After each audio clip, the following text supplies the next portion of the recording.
hackathon. Él decidió estar 12 horas completas con jóvenes redactando propuestas que mejoraran al país en temas de corrupción, en temas de seguridad y en tema de combate a la pobreza. Nunca olvidaré a una niña que le dijo: Ricardo, más allá de unas propuestas que te estamos entregando, esta juventud te está entregando su futuro y estamos poniendo en tus manos nuestra vida. Te pedimos, por favor, que te dirijas con congruencia, con honestidad, con la integridad que te ha identificado, para que cuando llegues a la presidencia de la República transformemos ese país. Y al candidato estoy segura que también lo marcó, porque fue el comprometerse al 100% viendo a los ojos a esa juventud y diciéndoles: sí, cuenten conmigo y yo con ustedes. Y que no está en nuestras manos el futuro, sino ya estamos construyendo el presente. Y en la medida en que nuestra generación se comprometa y se apasione por cambiar al país, puedo sentarme a dialogar con el que piensa diferente para encontrar los puntos de coincidencia y sobre esos puntos construir y trabajar. Y eso es lo que hicimos también como coalición y como frente. Entendimos que la cachucha que teníamos que ponernos es el de la defensa de la democracia, el de la libertad, y estamos trabajando hoy por un mejor país sobre las coincidencias que tenemos.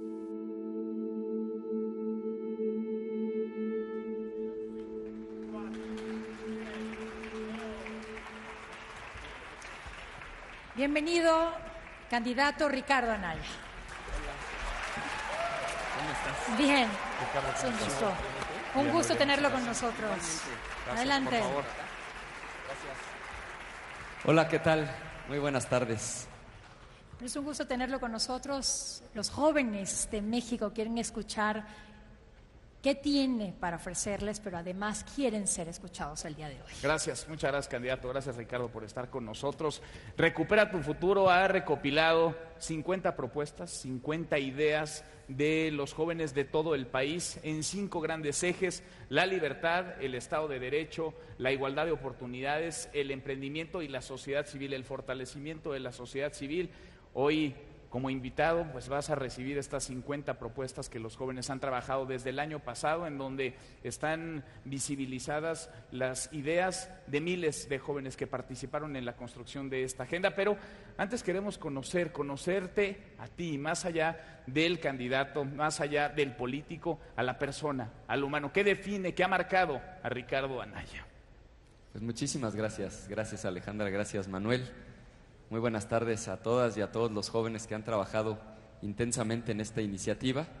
Felicidades de veras por este extraordinario proyecto Quibernus y por todo el trabajo altruista que hace el Grupo Salinas, que creo que es ejemplar. Muchas gracias. ¿Qué les platico? Bueno, ¿qué te ha marcado a ti? Mira, yo decidí desde hace muchos años, esa etapa en la vida en la que todos tomamos la decisión de a qué nos queremos dedicar profesionalmente, dedicarme a la política, porque estaba convencido y sigo convencido de que es una actividad en la que hay una enorme oportunidad de trascender, para bien y para mal. Es decir, los buenos políticos, los buenos gobiernos pueden ayudar muchísimo a sus países.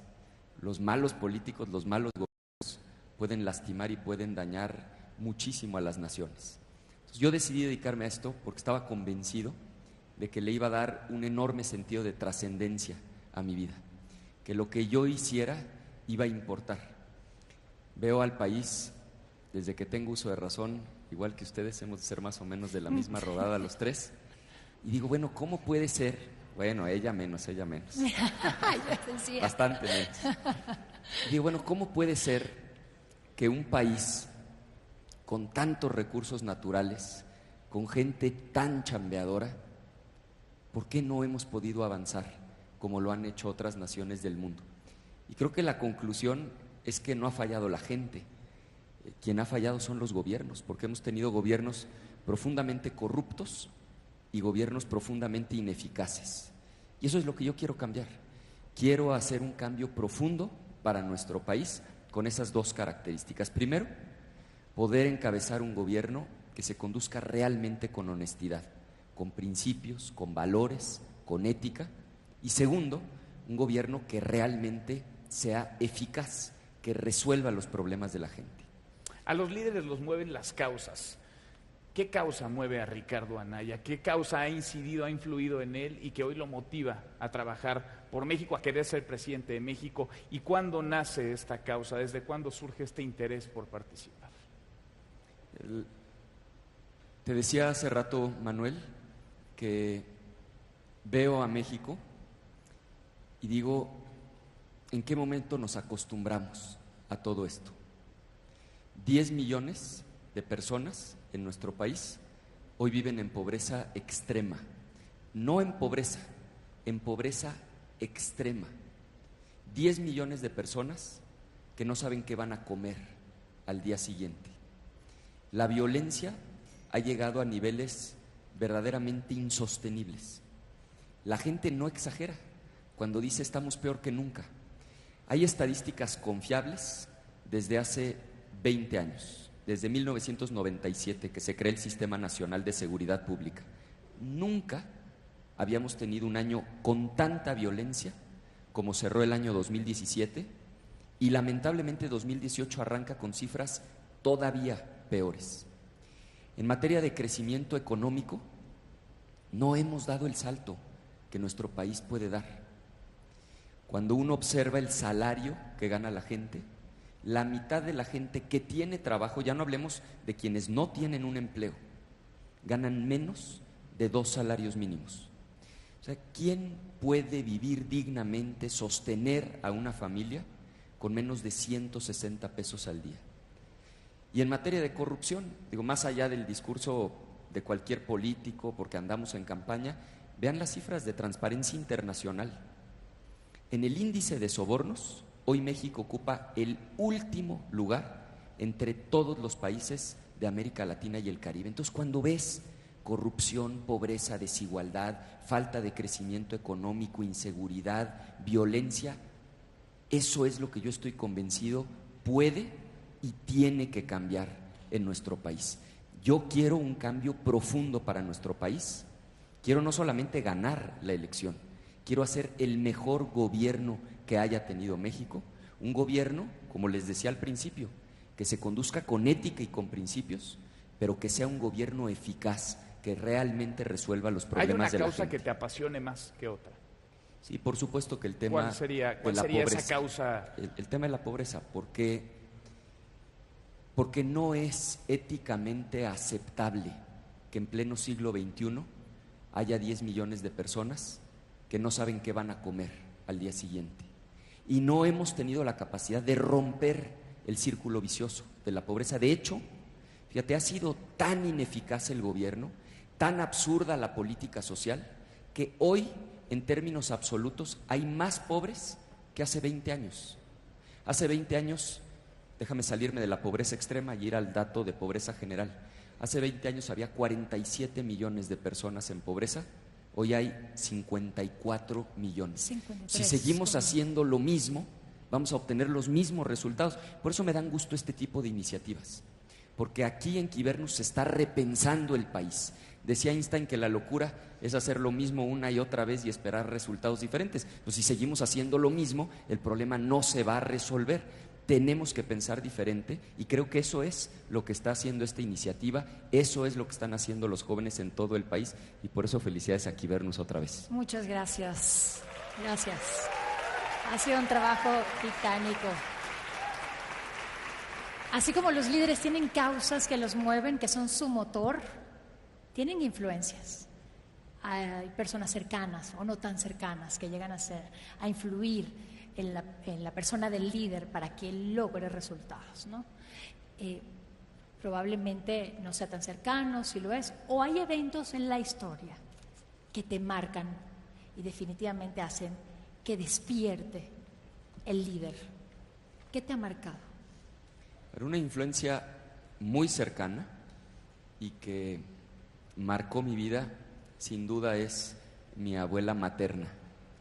Una mujer a la que yo admiré muchísimo, a la que sigo queriendo mucho, que en paz descanse. Mi abuela, cuando menos del 1% de las mujeres estudiaban una licenciatura, contra viento y marea, contra todo tipo de resistencias culturales, se inscribió en la Facultad de Arquitectura de la UNAM. Cuenta ella o contaba que en toda la generación solamente había 2 mujeres. Y fue, y esto me da muchísimo gusto, la tercera mujer en toda la historia de la Facultad de Arquitectura de la UNAM en titularse como arquitecta. Toda la vida la vi trabajar. De hecho, ella fallece en un accidente, pero a sus 80 y tantos años seguía todavía ella yendo personalmente a supervisar sus obras. Después mi mamá siguió el mismo camino, también estudió arquitectura. Pues a mí no me cuentan lo que es ver a una mujer ser la primera en levantarse, la última en acostarse, cuidar, formar a los hijos, pero también trabajar, desarrollarse profesionalmente. Yo digo que vengo de una familia en donde la igualdad entre mujeres y hombres fue la norma. Ahora tengo una hijita, Carmen, que va en kinder, y yo quiero que Carmen crezca libre, como vi a mi abuela ser libre, como vi a mi mamá ser libre, y por eso te diría que sin duda una influencia que a mí me marcó para siempre es la vida de mi abuela materna. Eso en lo cercano, en tu entorno más íntimo, en el entorno en este caso familiar. ¿Hay algún líder político, social, que durante tu juventud en algún momento te haya marcado, te haya despertado un sentimiento, una pasión y de alguna manera lo admires, busques replicar lo que haya hecho? Sí, Manuel, digo, muchos, pero déjame ponerte quizá 2 ejemplos, uno más cercano y otro un poco menos próximo. Uno muy cercano que a mí me marcó fue presidente nacional del PAN, Luis H. Álvarez, que era un hombre que tenía 2 características fuertemente marcadas, pero que además en los políticos suelen ser un poco incompatibles. Primero, era un hombre profundamente honesto, es un hombre de una rectitud incuestionable, alguien que siempre se condujo con ética, con principios, que jamás abusó del poder para enriquecerse, es decir, una persona, diría, honesta a carta cabal. Pero segundo, al mismo tiempo, era un hombre con un sentido práctico verdaderamente extraordinario. Es decir, era alguien que resolvía problemas. Porque muchas veces gente muy honesta se queda un poco en el mundo de las ideas y a veces no terminan de aterrizar quienes son muy idealistas. Don Luis era un hombre con ideales clarísimos, con un comportamiento ético ejemplar, pero que al mismo tiempo era un hombre de resultados. ¿Tú te ves que así? Construía acuerdos. Eso es a lo que yo aspiro, justamente a eso aspiro, a poder ser una gente honesta, a conducirme con principios, con valores. No me atrevería a compararme con don Luis H. Álvarez, y a la vez ser eficaz, porque la política se trata de dar resultados, de resolver problemas. Y un segundo ejemplo que solamente enunciaría, Churchill.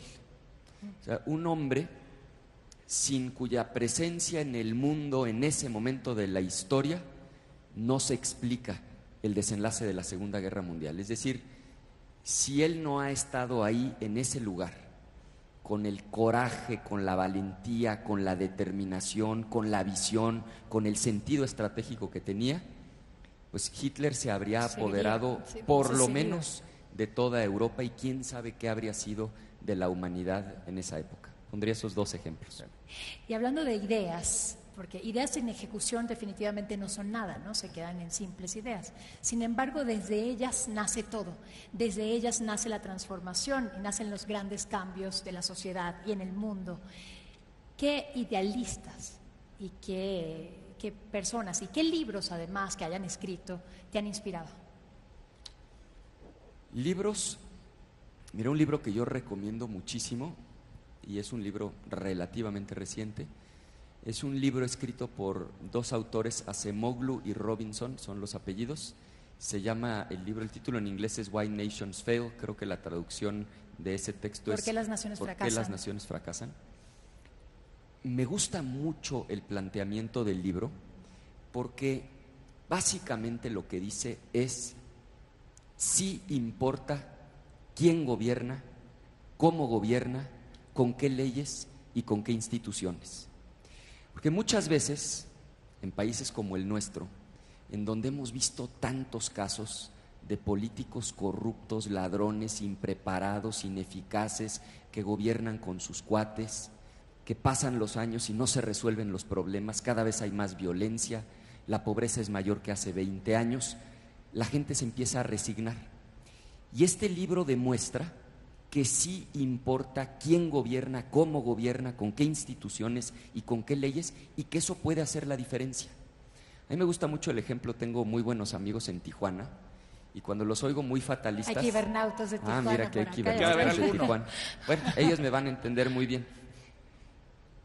¿Por qué a veces está un amigo nuestro en Tijuana, cruza la frontera rumbo a San Diego, baja la velocidad, se pone el cinturón de seguridad y no avienta un solo papel por la ventana?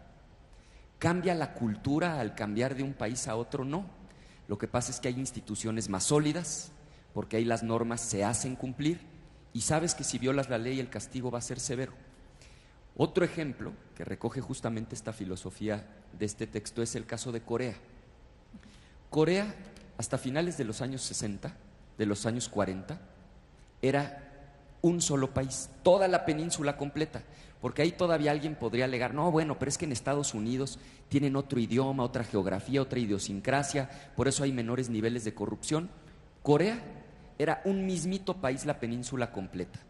Hace más o menos 7 décadas se divide el país en dos, se traza una nueva frontera, leyes distintas, gobiernos diferentes.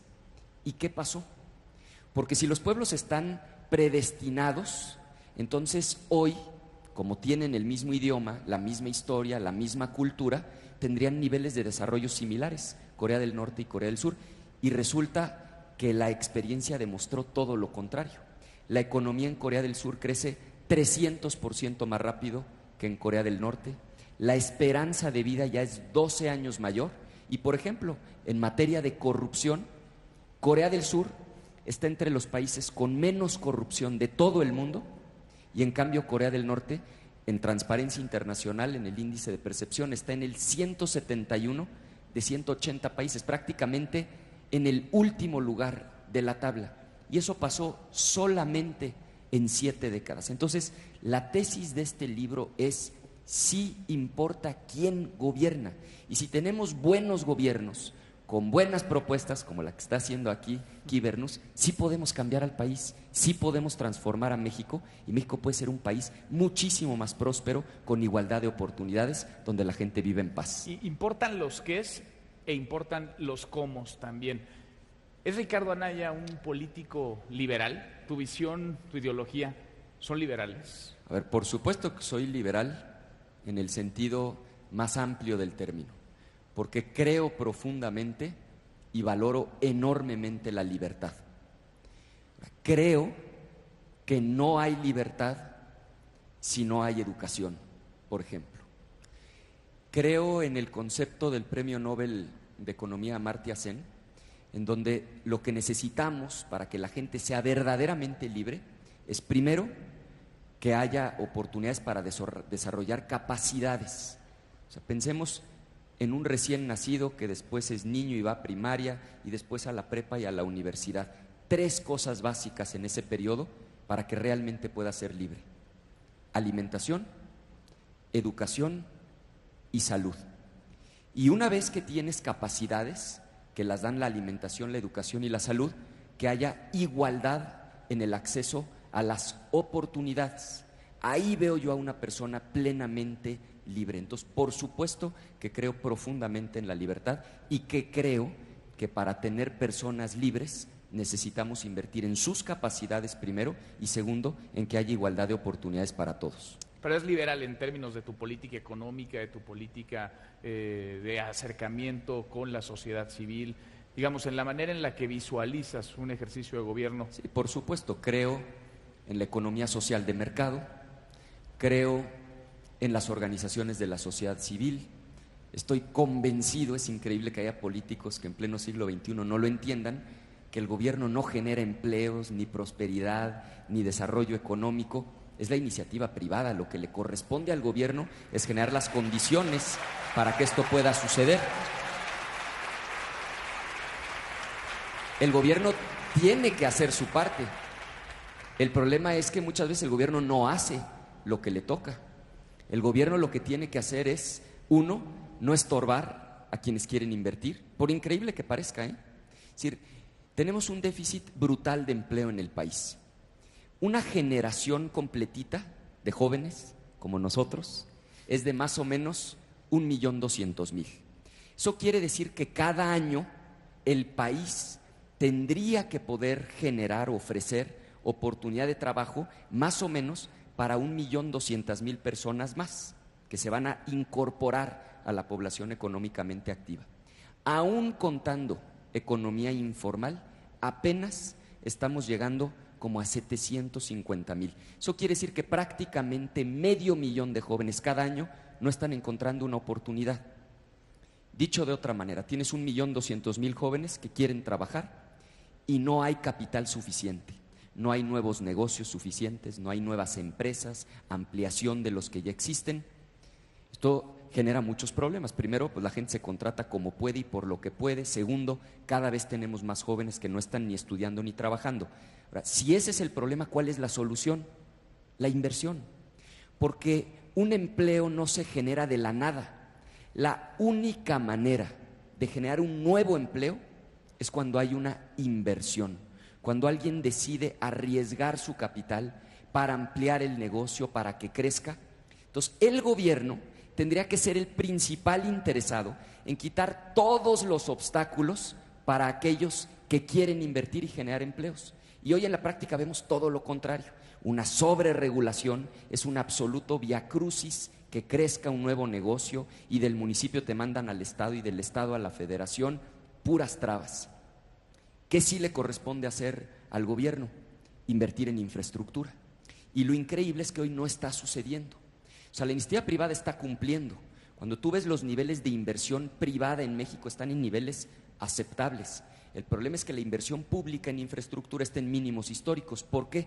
Porque el gobierno, de manera irresponsable, aumentó el gasto corriente, la burocracia, y disminuyó el gasto en inversión. Lo que tenemos que hacer en síntesis es el gobierno hacer su parte, que es invertir fundamentalmente en infraestructura y quitar todos los obstáculos, todas las trabas, liberar el potencial emprendedor de la iniciativa privada para que se generen empleos en nuestro país. Candidato, y la última pregunta, yo creo que una de las más relevantes, si no, ¿por qué quiere ser presidente de México? A ver, más que por qué, creo que lo que deberíamos de discutir es ¿para qué? Yo quiero ser presidente de México para que México tenga un gobierno honesto, acabar con la corrupción, que se conduzca con principios, con valores, con ética, y no basta con personalismos voluntaristas, no porque llegue un hombre honesto, por ósmosis todos sus funcionarios y los gobernadores y los alcaldes se van a hacer honestos. Esa es demagogia y es una tomadura de pelo. Se necesita sí voluntad política, pero también reformas serias. Y esto pasa fundamentalmente por dos cosas. La reforma al 108, que el mismo presidente de la República pueda ser juzgado por hechos de corrupción durante el tiempo de su encargo.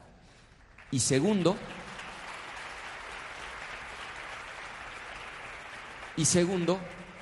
Fiscalía General y Fiscalía Anticorrupción verdaderamente autónomas e independientes. Las demás nada más las voy a enunciar porque entiendo que nada más tengo 3 minutos. Que no dependan del presidente, los que no nombramientos dependan del fiscal general. Si no, imagínate tú la trampa. Conste que no lo voy a agredir en lo personal porque aquí venimos en son de paz, pero sí voy a contrastar. Ya saben quién que anduvo por aquí hace ratito.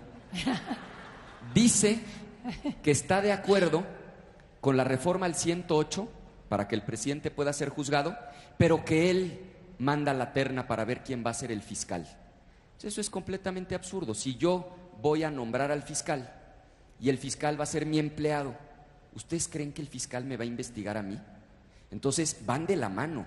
La reforma al 108 para que el presidente deje de ser intocable va de la mano de que la fiscalía sea verdaderamente autónoma e independiente, para que no se conduzca con criterios políticos, no usen a la PGR para andar persiguiendo adversarios y no esté a las órdenes del propio presidente. Segundo, pobreza y desigualdad.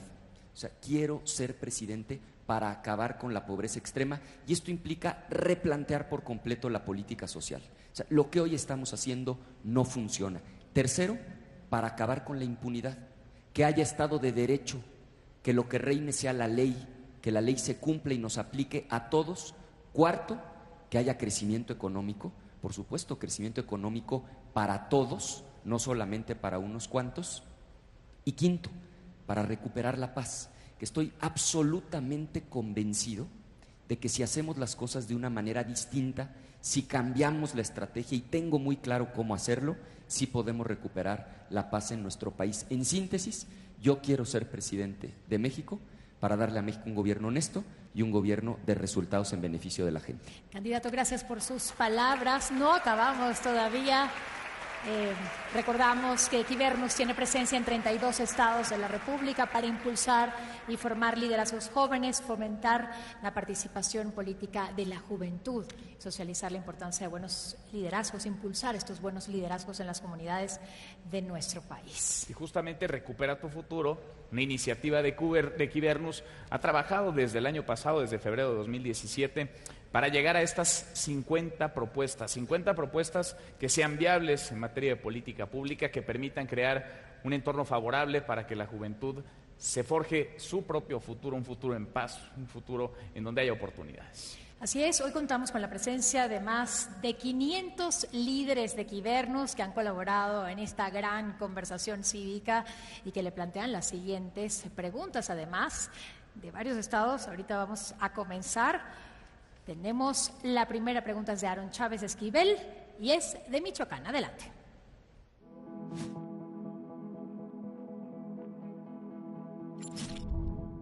Hay un hartazgo social con los políticos, lo que ha provocado un alejamiento de la población de la política, su desprestigio y una profunda crisis de confianza.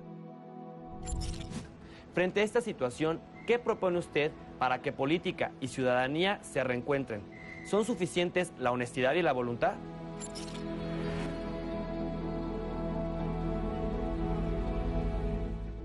Candidato, se ve de pronto que hay una brecha creciente entre ciudadanía y clase política.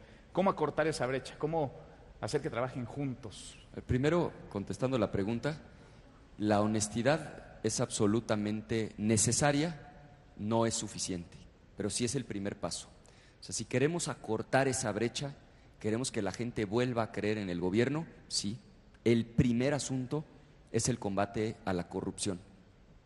Dentro del programa nosotros tenemos más de 40 propuestas muy puntuales. Hace rato hablaba específicamente del 108, que el presidente pueda ser juzgado, del 102 de la Constitución, es decir, la Fiscalía Autónoma, pero hay muchas otras cosas que estamos obligados a hacer. Por ejemplo, prohibir que en el gobierno se siga pagando con efectivo. Acuérdense cuando todavía Javier Duarte, este gobernador ladrón, era gobernador de Veracruz, despega un avión, aterriza en Toluca, llegan los militares, como es la rutina, un poco a revisar para ver quiénes son los pasajeros, y traían una maleta.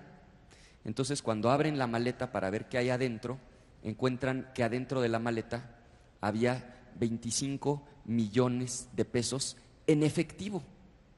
Y entonces les preguntan, bueno, ¿quiénes son estos señores? Y eran funcionarios públicos del gobierno de Veracruz. Claro, se inventaron todo un cuento de que traían ese dinero para pagarle a un proveedor. Pues no faltó el proveedor que se prestó a decir que efectivamente él iba a prestar un servicio al gobierno de Veracruz. En muchísimos países del mundo ya está prohibido que el gobierno ande haciendo pagos en efectivo. En México sigue sucediendo y hay enormes actos de corrupción detrás del uso del efectivo. Entonces, uno, la honestidad, pero con reformas concretas, no nada más con voluntad. Segundo, eficacia. O sea, la gente ya no quiere rollos, la gente quiere resultados.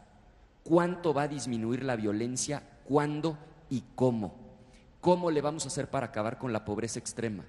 ¿Qué vamos a hacer para que crezca la economía, haya más empleo, la gente tenga mejores sueldos y pueda vivir dignamente? ¿Cómo vamos a recuperar con dignidad el lugar que le corresponde a México en el mundo? Entonces, segundo, eficacia, un gobierno de resultados. La gente ya no quiere discursos huecos, van a volver a creer cuando vean resultados. Y tercero, creo que el tema de la austeridad se vuelve un tema muy importante porque permite mostrar actitudes concretas de cortísimo plazo. Yo, por ejemplo, propongo acabar con la suburbanización del gobierno, que los funcionarios públicos se comporten como servidores públicos y se transporten en vehículos compactos. ¿Eso va a resolver todos los problemas del país? No, pero va a demostrar una nueva actitud. Acabar con todos estos gastos superfluos de comidas en restaurantes caros, con teléfonos celulares, como ya se hizo en Chihuahua. En lugar de que la foto del presidente aparezca por todas las oficinas públicas, quitar esa foto del presidente, escribir ahí un código de ética y que eso sea lo que aparezca en todas las oficinas públicas del país. Creo que si hacemos esas tres cosas, 1, honestidad, 2, eficacia y 3, austeridad, podremos aspirar a que la gente vuelva a creer en la política. Candidato, vamos a nuestra segunda pregunta. Durango, Catalina García Quintero, y es sobre la libertad. Adelante.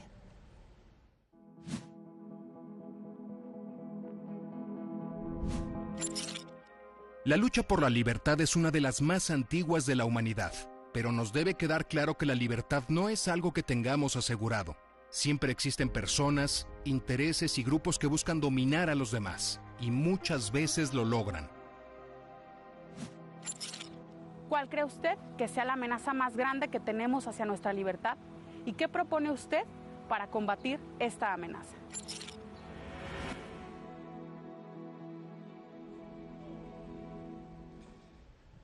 Tres cosas fundamentales. Primero, seguridad. No es libre quien no puede salir a la calle con tranquilidad. No vive con libertad la mamá que cuando despide a la hija o al hijo no sabe si van a regresar o en qué condiciones van a regresar. No vive en libertad quien se sube diario al transporte público con el temor de que le vuelvan a quitar el celular, que le quiten la quincena. No puede vivir en libertad quien no tiene seguridad. Segundo, el ingreso. O sea, una persona que vive en pobreza extrema, que no sabe qué va a comer al día siguiente, no es plenamente libre. Y aquí hay algo que yo quiero subrayar. La mejor política social que existe es el empleo. De cada 100 personas, por lo menos 99 prefieren un trabajo bien pagado que una dádiva, una despensa, un apoyito, un programa. Y ahí es donde el gobierno tiene que entender que su papel es facilitar. Déjame aprovechar para poner como ejemplo a Grupo Salinas. Aquí, en este grupo, trabajan más o menos 85,000 personas. Eso quiere decir que hay 85,000 familias que pueden vivir dignamente, no porque el gobierno les esté regalando una despensa, porque el gobierno les esté dando un apoyo, porque tienen un trabajo bien pagado, que los hace sentir socialmente útiles. Y ahí es donde, me parece, hay que reconocer el liderazgo, la visión de gente como Ricardo Salinas, que a partir de arriesgar su capital, porque se dice fácil, pero ha creído en nuestro país y pone en alto el nombre de México en el resto del mundo, porque ahora ya hay negocios en muchas otras partes, pero este sigue siendo el país que está siempre en la prioridad, donde se dan las inversiones y que viene una y otra crisis económica y él ha seguido creyendo en nuestro país. Y no solo eso, que además han construido, digamos, toda una política social desde la iniciativa privada. Cuando yo veo las iniciativas, por ejemplo, de Vive Sin Drogas en la Fundación Azteca, esta misma iniciativa, Quibernus, a mí una que, perdón, pero es la que más me gusta de las fundaciones, que es la de las orquestas infantiles, porque estoy convencido, cuando un niño toca un instrumento musical, no va a tocar un arma. Esa es, me parece, una obra extraordinaria de Fundación Azteca. Pues en síntesis, diría, seguridad e ingreso para la gente. Y para que la gente tenga ingreso, necesitamos más emprendedores, más generación de empleo y no un gobierno que esté estorbando. ¿Dirías que la seguridad entonces es lo que está amenazando hoy la libertad? Absolutamente, es una amenaza enorme a la libertad de la gente. Bueno, vamos a nuestra siguiente pregunta, candidato. Nos vamos hasta Guerrero. Johnny Cayetano Mesa tiene una inquietud que comentarle. Adelante.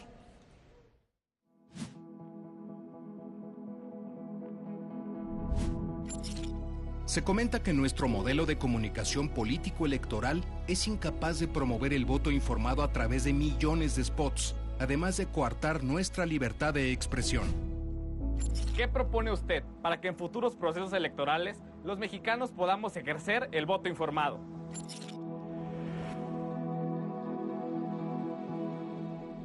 No, hay que cambiar el modelo de comunicación política. Yo aquí tengo que confesar que me tardé en entenderlo y hoy estoy absolutamente convencido, porque el modelo actual ya no le sirve a nadie. A ver, a nosotros mismos. La gente está harta, por decirlo menos, de tanto spot en la televisión. Ya ni los oyen.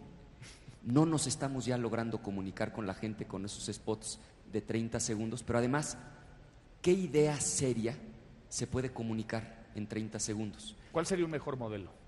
Debates en lugar de spots, porque además los debates han demostrado varias cosas. Primera, no se pierde la audiencia. O sea, lo han visto en los 2 debates que ha habido hasta ahora en esta elección presidencial, el rating ha sido alto. Es decir, la gente sí tiene interés de ver a los candidatos debatir. En los debates se pueden oír propuestas, se puede identificar el contraste, se puede ponderar la personalidad, la agilidad de unos, de otros.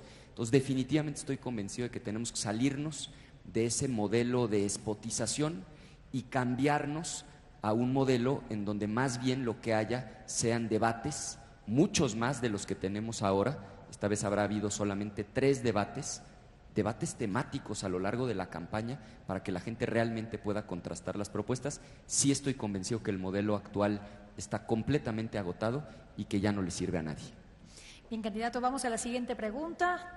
Con Itzel Fraga, tiene que ver con un flagelo, un tema muy importante para México, y lo comentaba hace unos momentos. Cifras del año pasado revelan que aproximadamente 53.6 millones de mexicanos viven en la pobreza.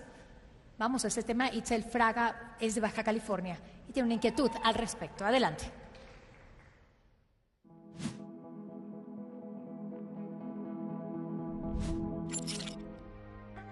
La pobreza es el gran problema que lastima a México. Llevamos años intentando acabar con la pobreza a través de subsidios públicos y los resultados no han sido satisfactorios. ¿Cree usted que la libertad económica para generar mayores riquezas sea el mejor medio para combatir la pobreza?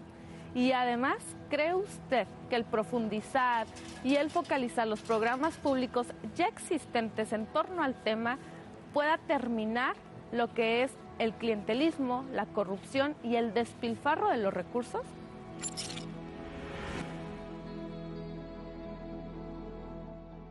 Por supuesto que sí. A ver, ¿de qué tamaño es el fracaso? Pues que en 20 años hay más personas pobres de las que había. O sea, no solamente no se ha reducido la pobreza, en términos absolutos hoy hay más personas pobres que en los últimos 20 años. Eso quiere decir que lo que estamos haciendo no funciona. Segundo, pues por supuesto que la mejor política social es el empleo y que nada afecta más a los pobres que las crisis económicas. Ustedes vean las cifras del propio Coneval, que es el órgano que mide la pobreza. ¿En qué momentos de la historia se dispara la pobreza en nuestro país? En las crisis económicas. Quienes peor la viven cuando hay una crisis económica son justamente los más pobres. Y tercero, pues claro que tenemos que replantear la política social. Fíjense, hoy en nuestro país hay aproximadamente 6.500 programas sociales distintos, muchos de ellos duplicados, sin reglas de operación, donde muchos pagos se siguen haciendo en efectivo y hay muchísima corrupción. No hay, por increíble que parezca, un padrón único de beneficiarios. No existe. No hemos podido como país incluir en un solo padrón a todas y a todos los beneficiarios de los programas sociales. Entonces sí estoy convencido de que tenemos que hacer un replanteamiento de la política social y que la política social tiene que poner su acento en la educación, en la salud y en la infraestructura. tanto la infraestructura de fondo que nos hace competitivos, como la infraestructura básica, y me refiero por supuesto a los servicios básicos, agua, electricidad, drenaje. Estoy convencido de que si invertimos en las capacidades de las personas y somos competitivos para atraer inversión productiva, va a haber crecimiento y eso va a permitir reducir los niveles de pobreza en nuestro país. Miles de programas sociales en nuestro país, duplicidad de muchos de ellos, programas estatales, federales, municipales, incluso algunos de ellos.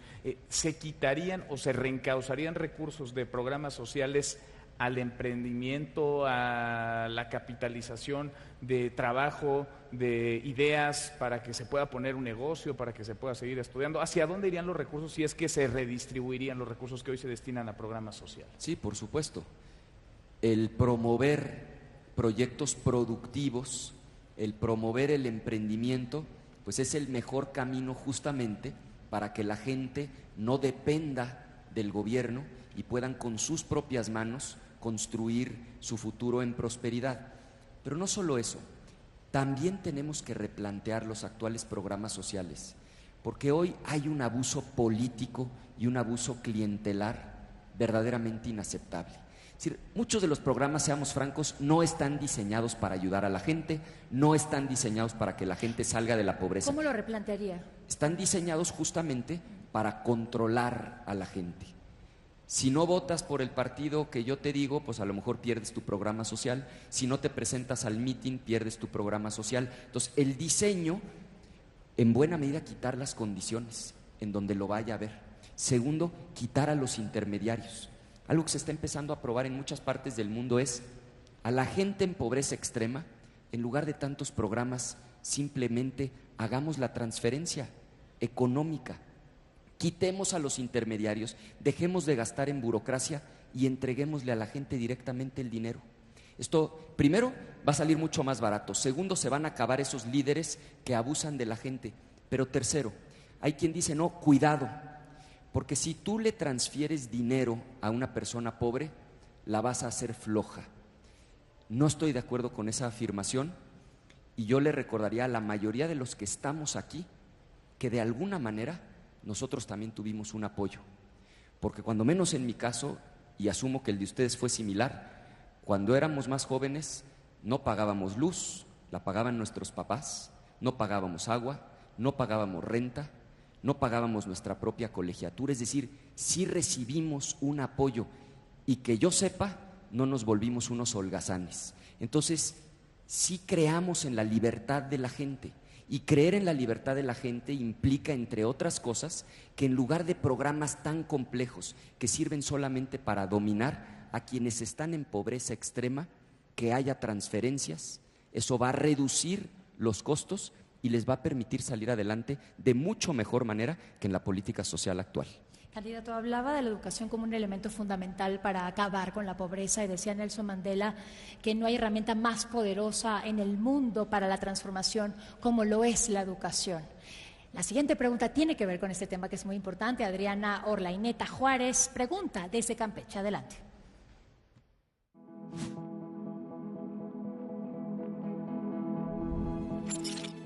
No hay libertad ni prosperidad personal sin educación. Por eso, tener un sistema educativo de calidad es de interés público sin importar cuál sea su régimen de financiamiento.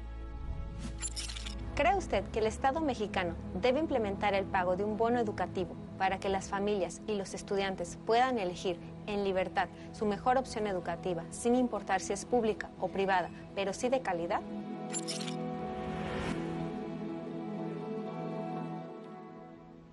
Bueno, primero, por supuesto que la educación es de interés público independientemente de si está financiada con recursos públicos o con recursos privados. Segundo, déjenme platicarles algo que ya está sucediendo. En Baja California se hizo una reforma para que la educación media superior, la preparatoria, ya fuera también obligatoria. Hasta hoy todavía en México es obligatoria la educación básica, primaria y secundaria. A nivel nacional va a ser obligatoria la preparatoria, pero faltan todavía algunos años para que entre en vigor. En Baja California se adelantó la fecha y no había cupo suficiente en todas las preparatorias públicas. Entonces, lo que se hizo fue justamente emitir un esquema como el que ahora está planteando quien hizo la pregunta, para que pudieran escoger en qué preparatoria estudiar. Y debo decirles que más allá de cualquier cuestión ideológica, el asunto está funcionando muy bien, porque hay competencia, porque están escogiendo los lugares en donde hay mejor calidad y porque los jóvenes están teniendo la oportunidad de estudiar. Entonces, yo sí estaría absolutamente abierto a que ensayáramos algunas pruebas piloto en distintas partes de la República Mexicana. Creo que puede ser un muy buen esquema que nos permita ampliar la cobertura, porque la realidad es que hoy, por ejemplo, en educación superior, en universidad, ni aunque todas las universidades públicas aceptaran a todos los aspirantes, se resolvería el problema, por una razón muy simple, porque no hay cupo suficiente. Es decir, en buena medida están siendo rechazados porque no hay espacio suficiente. Entonces, lo que tendríamos que garantizar es que nadie se quede sin la oportunidad de estudiar por falta de recursos, y me parece que este planteamiento es un modelo que donde se ha intentado ha funcionado bien y que sí merecería hacer una prueba piloto y eventualmente poderlo implementar en el país. ¿Pueden alcanzar los dineros, los recursos desde el gobierno para que no haya jóvenes que queriendo estudiar no encuentren un lugar para hacerlo? Sí alcanza si la lógica es que no se quede sin estudiar alguien por falta de recursos. Es decir, no existe ninguna institución de educación superior seria en el mundo donde no haya que acreditar ciertos conocimientos para poder ingresar. El planteamiento, por ejemplo, de López Obrador es eliminar eso. Él creó una universidad en la Ciudad de México y no hay exámenes de admisión, es por sorteo. Y él tiene toda una explicación de por qué cree que esa es la manera. Así no funciona ninguna universidad exitosa en ninguna parte del mundo. Es decir, por supuesto que hay que acreditar ciertos conocimientos. Lo que no puede suceder es que habiendo acreditado conocimientos, por falta de recursos, uno no puede ingresar, primero. Y segundo, lo que tampoco puede ser es que porque en el primer intento no los acredito, quede yo condenado. Es decir, debe haber becas justamente para que quien no alcanzó a ingresar se pueda preparar y entonces sí adquiera los conocimientos que necesita para poder ingresar. De lo que estoy absolutamente convencido es de que no hay otra palanca más potente para transformar a un país que la educación. No hay un mecanismo más eficaz para resolver los problemas de desigualdad que la educación, y por lo tanto sí debería de ser un principio básico que nadie, por falta de recursos, se quede sin la oportunidad de estudiar. Candidato, nos vamos a la siguiente pregunta. Hasta Nuevo León, Emilio Cárdenas tiene una inquietud.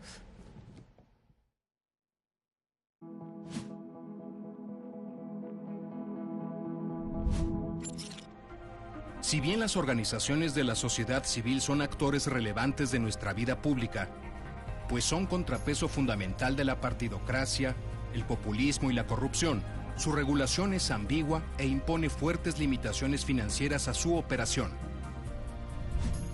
¿Está usted de acuerdo con implementar créditos fiscales a contribuyentes físicos y morales para fortalecer a organizaciones de la sociedad civil? Y de estar de acuerdo, ¿cómo lo haría?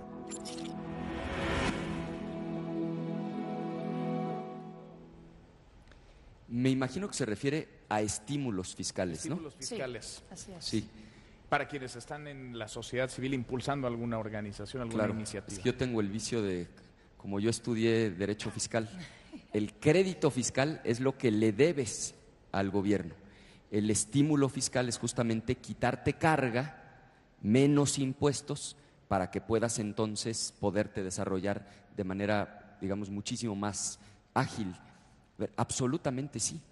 Cuando ustedes comparan México con otros países, somos un país con muy pocas organizaciones de la sociedad civil. Y esto tiene que ver en buena medida con que el gobierno no ha sido un facilitador de las organizaciones de la sociedad civil. Convertirse, por ejemplo, en donataria, es decir, poder expedir recibos deducibles de impuestos, en México es un absoluto viacrucis, cuando deberíamos justamente facilitar el que hubiera más organizaciones de la sociedad civil. Miren, ustedes van, por ejemplo,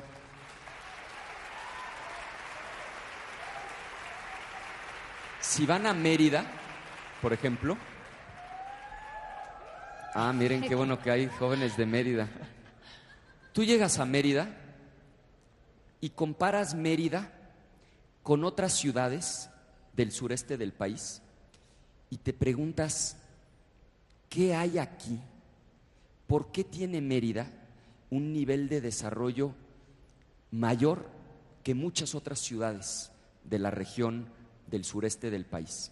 Hay muchas explicaciones, por supuesto, hay gente muy brillante en Mérida, como quienes están aquí en el auditorio. Pero una de las razones es que Mérida históricamente ha tenido una sociedad civil fuerte, pujante, que le exige al gobierno, que participa, que se involucra.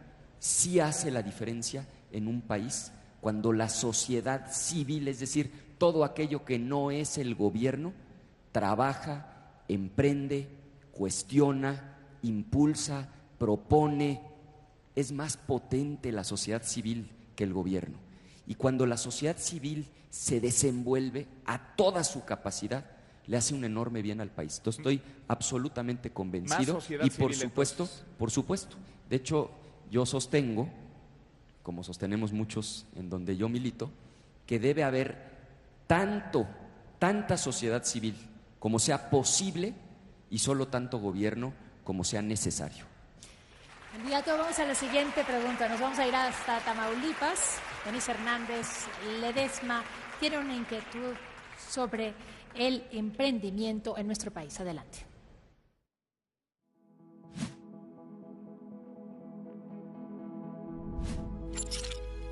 Si bien la buena política crea los entornos propicios para que haya prosperidad en los países, quienes realmente crean valor, empleo y riqueza son las empresas.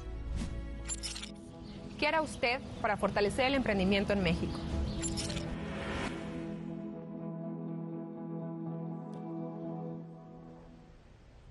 Diría 3 cosas: detección temprana de emprendedores, financiamiento a buenos proyectos y un planteamiento muy concreto que es el ombudsman de la inversión. Así como existe un ombudsman que defiende los derechos humanos y cualquier autoridad en el país que viole derechos humanos se puede acudir ante el ombudsman de derechos humanos, tiene que haber en México un ombudsman de la inversión. Porque yo veo, por ejemplo, que un señor decide que va a construir un nuevo hotel. Ese nuevo hotel le va a dar trabajo a los meseros, le va a dar trabajo a las camaristas, va a dar trabajo a taxistas, va a dar trabajo a los gerentes, va a dar trabajo a los plomeros, durante la construcción a los albañiles. El gobierno debería de ser el primer interesado en que se ejecute esa inversión.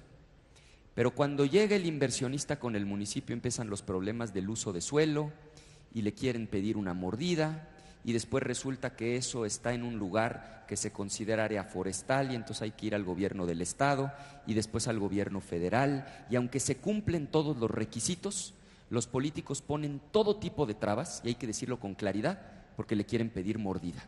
Y entonces lo que debería de ser la lógica, que es permitamos que el señor invierta para que la gente tenga trabajo durante la construcción y de manera permanente cuando el hotel esté funcionando, no sucede. El gobierno es el obstáculo para que suceda. Entonces nosotros estamos proponiendo en la plataforma de nuestra coalición la figura del ombudsman de la inversión. Es un área del gobierno cuya única tarea, no tiene otra, es destrabar obstáculos cada vez que se presente una traba, cuando alguien quiere invertir, quiere emprender.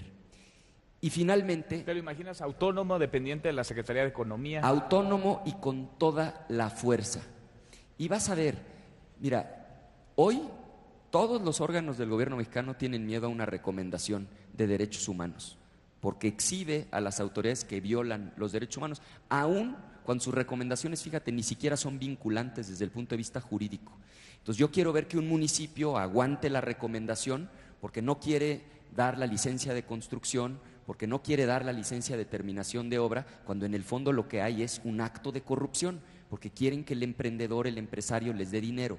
Y finalmente, para los emprendedores jóvenes, nosotros estamos planteando 3 años, con todas las facilidades, por supuesto, y con 0 impuestos, para que los jóvenes que decidan emprender encuentren las mejores condiciones para poder iniciar un nuevo negocio. Candidato, muchas gracias por compartir su proyecto de país con nosotros y con los jóvenes de México que nos están sintonizando también a través de nuestra plataforma digital de ADN 40, de A+. Pero queremos, hay 50 propuestas que se le van a ser entregadas hoy. Hay un compromiso que se sella hoy, candidato, y a eso vamos. Invitamos a 2 quibernautas. Así es. Que pase, por favor, Elena Burques de Quibernus, Baja California Sur. Adelante. Iván Carmona de Quibernus en Tlaxcala, a hacer la entrega oficial al candidato de la Coalición por México al Frente, Ricardo Anaya, de estas 50 propuestas, de estas 50 ideas. Ricardo, ¿cómo estás? Muy bien. Así es, 50 propuestas. ¿Quieren pasamos a la mesa para que haya firma y para que quede el testimonio de que la recibió el candidato? Y leemos, si les parece, lo que va a firmar el candidato de la Coalición por México. A leer exactamente, sí, por favor, adelante. Ciudad de México, 28 de mayo de 2018. Recibo las propuestas de políticas públicas generadas por la iniciativa Recupera tu Futuro, una propuesta de la juventud para el país, impulsada por Quibernus, y expreso mi voluntad, en caso de ganar la elección presidencial, que sí voy a ganar la elección presidencial, entonces va a estar muy bueno este papelito, de considerarlas como insumo estratégico en la conformación de mi plan de gobierno. Asimismo, manifiesto mi compromiso de integrar en mis equipos de trabajo a jóvenes, yo le voy a agregar ahí muchos jóvenes, mujeres y hombres jóvenes, comprometidos con un México con libertad, justicia y oportunidades. Con muchísimo gusto lo firmo. Gracias, candidato. Adelante. Bueno, y ahí tenemos la firma del candidato en pantalla, el compromiso que se sella hoy, este 28 de mayo, 34 días antes de la elección presidencial. Gracias, candidato, y le pedimos, por favor, que le dirija un mensaje a la juventud de México. Acá en el centro del escenario, por aquí, por te favor. parece, candidato. ¿Por dónde? Aquí en el centro del escenario. ¿Aquí? Así es. Para que le hables a los jóvenes que nos ven, a los jóvenes que están aquí. ¿Cómo ves? Pues con muchísimo gusto. ¿Y cómo ves a los y jóvenes? Muchísimas gracias. Adelante, gracias. Yo quiero hacer una reflexión justamente dirigida a los jóvenes de nuestro país. Porque nuestra generación va a vivir el mayor número de cambios, el mayor número de disrupciones, justamente a partir de que nuestra generación va a observar el mayor número de transformaciones tecnológicas que jamás haya visto la historia de la humanidad. Déjenme recordar con ustedes qué es una disrupción. Piensen ustedes cuando sale a la venta un nuevo producto. Si ese nuevo producto es muchísimo mejor que lo que antes estaba a la venta, pero también es muchísimo más caro, solamente lo va a poder comprar un pequeño nicho. Pero ¿qué pasa cuando un nuevo producto, además de ser mejor, es más barato que lo que había antes? En ese momento se da una disrupción brusca en el mercado. Déjenme ponerles un ejemplo. ¿Se acuerdan de la marca Kodak? ¿Quién de aquí llegó a comprar un rollo de fotos para su cámara? Todos. ¿Y saben por qué todos? Porque apenas en el año 2000 Kodak tuvo su récord de ventas. Fue el año en el que esa empresa más vendió en toda su historia. Y solamente 12 años después se tuvo que declarar en bancarrota. ¿Por qué razón? Porque se dio una disrupción por las 2 razones que expliqué al principio.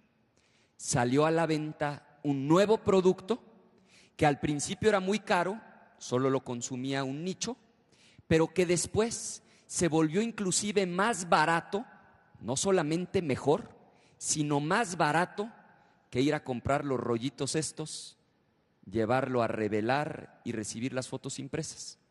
¿Cuál es ese producto que desplazó a las cámaras de rollo, con el que están todos ustedes ahorita grabando y tomando fotos? Que yo también traigo uno aquí. Estas chivitas, los teléfonos inteligentes. Pongo un segundo ejemplo. Si alguna vez vieran ustedes una foto de la Quinta Avenida de Nueva York y la foto está tomada en el año 1900, van a ver prácticamente puras carretas. Pero si observan, hay un investigador de Stanford que tiene esta imagen publicada en uno de sus libros, van a ver, miren, sí se pudo. Ahí tienen esa foto, qué bueno que hubo chance. Esa foto es de 1900. Si observan, van a ver prácticamente puras carretas. Pero observen con cuidado donde va a aparecer un circulito anaranjado, si es que hay manera de que aparezca el circulito anaranjado, o no va a haber manera de que aparezca. Ahí está el circulito anaranjado. Ahí hay un vehículo, es decir, ya existían los vehículos. ¿Por qué no todo mundo compraba un vehículo? ¿Por qué la mayoría traía carretas? Por el precio. Porque en esa fecha, en 1900, aunque era mejor el vehículo, era mucho más caro. Pero ¿qué pasa cuando Henry Ford desarrolla la famosa serie T y se vuelve no solamente mejor tener el vehículo, sino más barato? Es más barato tener un vehículo que tener carreta con todo lo que implica, incluyendo los caballos. Vean esta misma foto tomada solamente 13 años después. Ahora lo que van a ver son ya prácticamente puros vehículos. Ahora, si ven con cuidado, sí hay una carreta ahí atrás. Ahorita van a ver que ahí está la carreta. Nunca falta el que quiere seguir a la antigüita, como ya saben quién. Ese todavía andaría en su carreta. Y es que, de veras, hay que no entender esto que estoy explicando para proponer, como él propone, construir 6 nuevas refinerías en el país. Una refinería es una fábrica gigantesca que lo que hace es convertir petróleo en gasolina. A ver, ¿por qué eso es un disparate? Primero, por lo que cuestan. Él mismo reconoce que una sola refinería vale 6,000 millones de dólares. Entonces, construir 6 refinerías vale más o menos 700,000 millones de pesos. Para que se den una idea de cuánto dinero es eso, piensen en un estado como Baja California Sur. 700,000 millones es el presupuesto, todo el presupuesto de Baja California Sur, educación, salud, infraestructura, calles, todo. No 1, 2, 3, 4 o 5 años, 40 años. Eso es 700,000 millones de pesos. Entonces, de entrada, por el precio no hace sentido. Pero segundo, porque una disrupción que está a la vuelta de la esquina, así como los rollos de Kodak fueron desplazados por los teléfonos inteligentes, así como las carretas fueron desplazadas por los vehículos, la disrupción que está a la vuelta de la esquina es la de los vehículos eléctricos, porque sí son mejores, siguiendo el mismo razonamiento. Aceleran más rápido, no hacen ruido, no contaminan, son más baratos de operar, es más barato conectarlos a la corriente que estarles poniendo gasolina. ¿Por qué hoy todavía la mayoría de la gente no compra vehículos eléctricos? Por el precio. Pero eso está cambiando a una velocidad enorme. En 2014, estoy hablando hace 3 años y piquito, comprar un vehículo eléctrico, un coche compacto, costaba $1,500,000 de pesos. 3 años después, para el 17, ya habían bajado a la mitad, a 700,000 pesos. Para el 2024, aún las estimaciones más conservadoras dicen, ya va a costar lo mismo o menos un vehículo eléctrico que un vehículo de gasolina. Bueno, pues esa es la fecha en la que, no va a pasar porque él no va a ser presidente, se terminarían de construir las famosas refinerías. Justamente cuando no solo en México, sino en todo el mundo va a empezar el declive, la caída del consumo de gasolina. Yo estoy convencido, igual que ustedes, que no podemos ni debemos planear el futuro con las variables del presente. Tenemos que planear el futuro entendiendo que va a ser distinto del presente. Tenemos que construir el futuro de nuestro país justamente con la visión de los jóvenes, con la mirada puesta en el futuro, no en un pasado que se añora y que no va a regresar. 6 ejes centrales en nuestra plataforma. Primero, acabar con la corrupción. Sí es el principal problema, pero no basta con voluntad política. Se requiere voluntad, pero se requieren también reformas institucionales serias. Segundo, acabar con la pobreza extrema. No es éticamente aceptable que haya 10 millones de personas que literalmente no tienen para comer. Tercero, acabar con la impunidad, que haya Estado de Derecho, que se cumpla la ley y que la ley aplique para todos. Cuarto,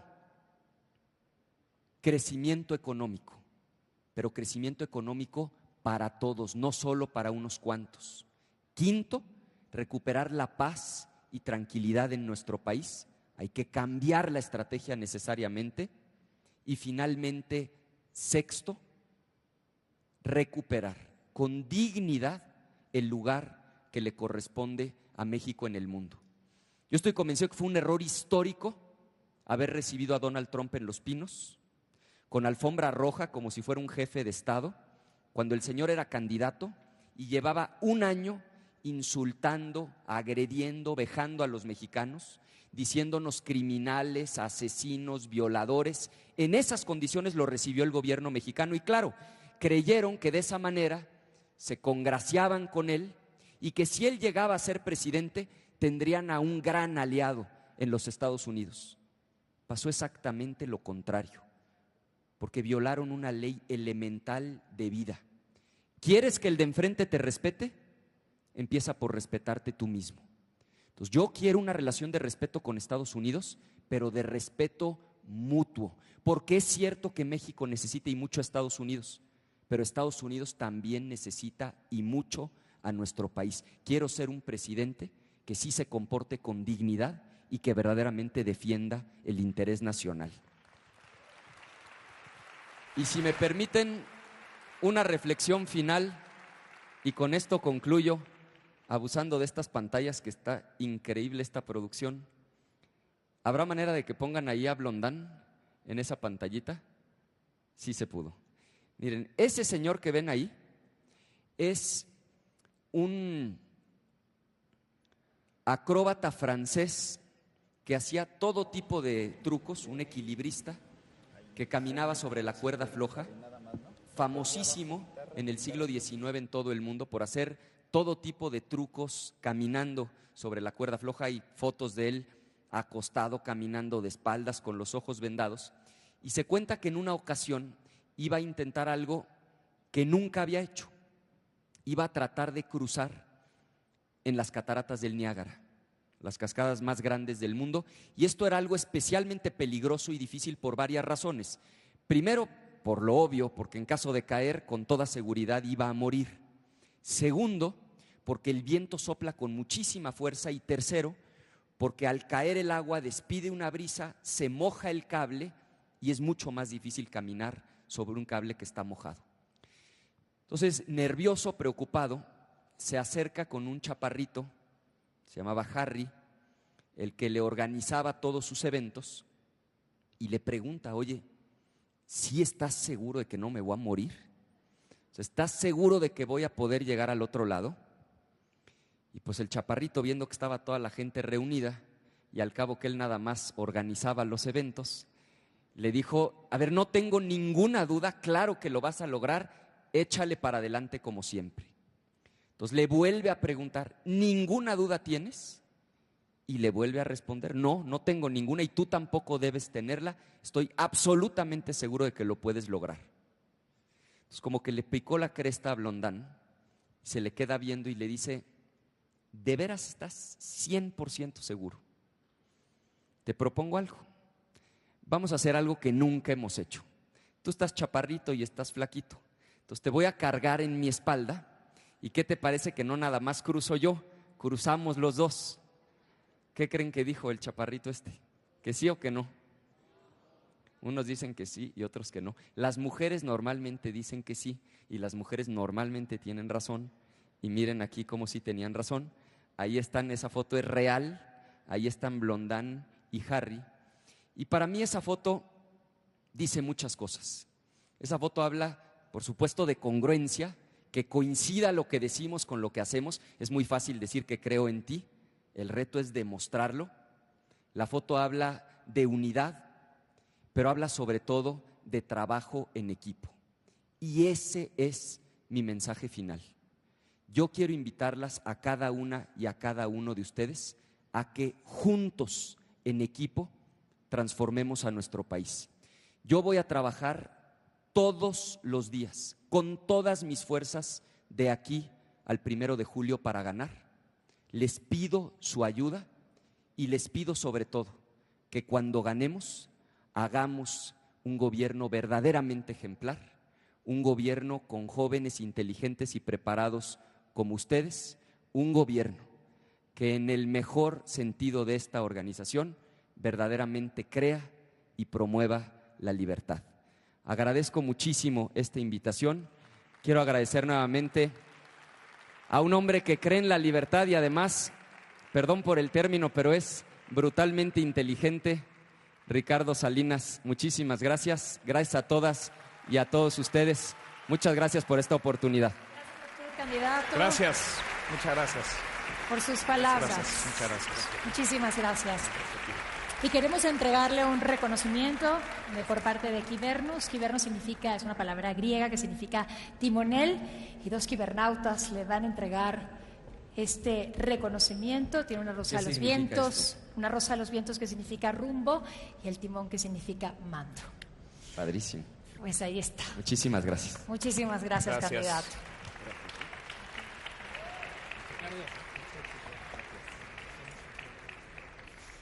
¿Son las propuestas? Definitivamente 2 características fundamentales de un liderazgo sólido. Gracias por habernos acompañado hoy en Quivernus y lo acompañamos, candidato. Gracias, es Ricardo Anaya, candidato de la Coalición por México al Frente. Gracias por estar con nosotros. Gracias. Gracias.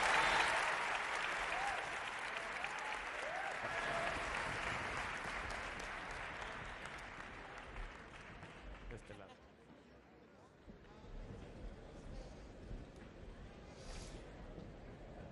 Bueno, vamos.